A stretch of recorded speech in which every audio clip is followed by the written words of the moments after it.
15ই আগস্টের পর রাজ্য রাজনীতিতে বড়সড় বিস্ফোরণ ঘটাতে চলেছেন ভরতপুরের তৃণমূল বিধায়ক হুমায়ুন কবির। নেত্রী মমতা বন্দ্যোপাধ্যায়ের প্রতি পূর্ণ শ্রদ্ধা রেখেই এবার তিনি আলাদা রাজনৈতিক দল করার ঘোষণা করেছেন। লক্ষ্য, সংখ্যালঘু ভোট ব্যাংকে নিজেদের দাবি প্রতিষ্ঠা।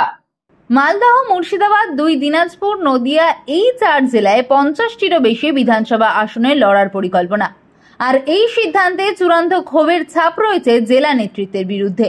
এক প্রথম সারির নিউজ চ্যানেলকে দেওয়া সাক্ষাৎকারে হুমায়ুন বলেন, চাষ বলদ দিয়েই হয়, ছাগল দিয়ে না। সরাসরি নিশানা অপূর্ব সরকার, খলিলুর রহমান, ফিরহাদ হাকিমদের দিকে।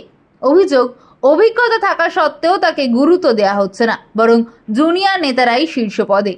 উল্লেখযোগ্য বিষয়, 2019 সালে বিজেপির টিকিটে মুর্শিদাবাদে প্রায় 2.5 লক্ষ ভোট পেয়েছিলেন হুমায়ুন কবির। সেই অভিজ্ঞতা আর নিজস্ব সার্ভে ধরেই এবার এককভাবে ময়দানে নামার সিদ্ধান্ত। রাজনৈতিক বিশ্লেষকদের মতে তৃণমূলের সংখ্যালঘু ভোট ব্যাংকে এক বড়সড় ধাক্কা হতে চলেছে। মুর্শিদাবাদ, মালদহ, নদিয়া যেখানে সংখ্যালঘুদের ভোট মূলত তৃণমূলের ভরসা, সেখানে দলীয় বিভাজন মানে অভ্যন্তরীণ দুর্বলতা স্পষ্ট। তৃণমূলের মুখপাত্র জয়প্রকাশ মজুমদারের কটাক্ষ, পিপিলিকার ডানা গজায় মরিবার তরে। তার ইঙ্গিত, বিজেপির আর্থিক মদতেই এই নতুন দলের জন্ম। অধীর চৌধুরী অবশ্য হুমায়ুনের এই উদ্যোগে খুব একটা ভরসা রাখছেন না। বলেন, সংখ্যালঘু মানেই সংখ্যালঘুর ভোট নয়। তবে এটাও স্পষ্ট, কংগ্রেসের পুরনো সৈনিক হিসেবেই তিনি হুমায়ুনকে দেখছেন। বিজেপি অবশ্য এই ঘটনার ভবিষ্যৎবাণী করছে আগেই।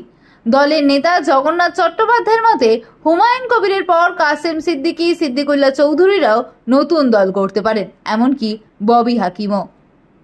তবে প্রশ্ন উঠছে, এই দল কেবল চাপ তৈরির কৌশল, নাকি সত্যি রাজনীতির জমিতে হুমায়ুন কবিরের বলদ এবার ছাগলদের সরিয়ে দেবে?